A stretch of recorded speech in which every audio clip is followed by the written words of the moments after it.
பேரம் பேரங்கிறீங்களே, என்ன பேரம்? நான் ஒரு விஷயம் சொல்றேன், நான் பேசுவேன். தேமுதிக இல்லாமல் யாரும் ஆட்சி அமைக்க முடியாது. தேமுதிக எங்கு கூட்டணி வைக்கிறதோ அவர்கள்தான் ஆட்சியில் அமர முடியும் என்பதை இந்த நேரத்தில் நான் உறுதியா சொல்றேன். தேமுதிகவை வச்சு நீங்க பயன்படுத்திக்குவீங்க, தேமுதிகவை வச்சு நீங்க ஜெயிச்சுக்குவீங்க. ஆனா தேமுதிகவுக்கு மட்டும் வாய்ப்பு கொடுக்க மாட்டீங்க. என்ன நியாயம் இது?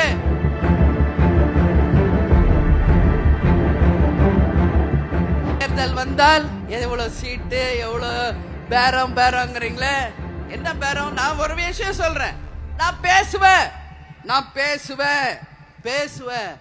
யார்கிட்ட பேசுவேன்?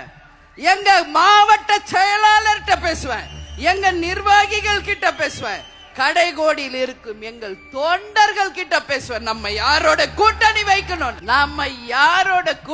வைக்கணும்னு உங்க கிட்ட பேசுவேன்.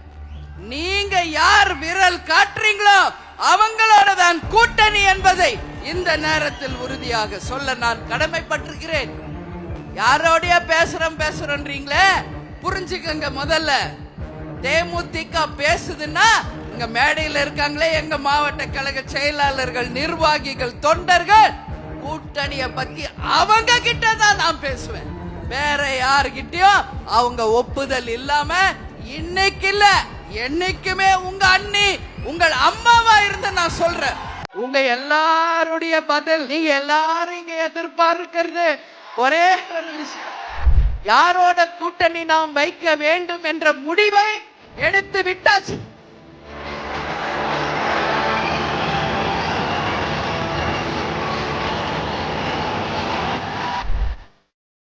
நம்ம இவ்வளவு நாள் சத்திரியனா வாழ்ந்துட்டோம், இனிமேல் சாணக்கியத்தனமாக நாமளும் வாழணும். இன்னைக்கு உங்க எல்லாருடைய பதில், நீங்க எல்லாரும் இங்க எதிர்பார்க்கிறது ஒரே ஒரு விஷயம், மேடையில இருக்க எங்க மாவட்ட செயலாளர், நிர்வாகிகள், எங்கள் தொண்டர்களை விட பத்திரிகை நண்பர்கள் ரொம்ப ஈகராக அதுக்காக வெயிட் பண்ணிட்டு இருக்கீங்க. ஜனவரி 9 யாருடன் கூட்டணி என்பதை நான் உள்ளம் தேடி இல்லம் நாடியில தமிழ்நாடு முழுக்க சொல்லி கொண்டு வந்தேன்.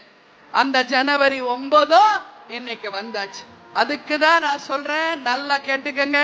மகனாக இருக்கிறதுனால மட்டும் அவரிடம் கட்சியின் ரகசியங்களை என்னைக்குமே சொல்லாமல் ஒரு நேர்மையான ஒரு பொதுச் செயலாளர் தான் நான் இருப்பேன். யாரோட கூட்டணி நாம் வைக்க வேண்டும் என்ற முடிவை எடுத்து விட்டாச்சு.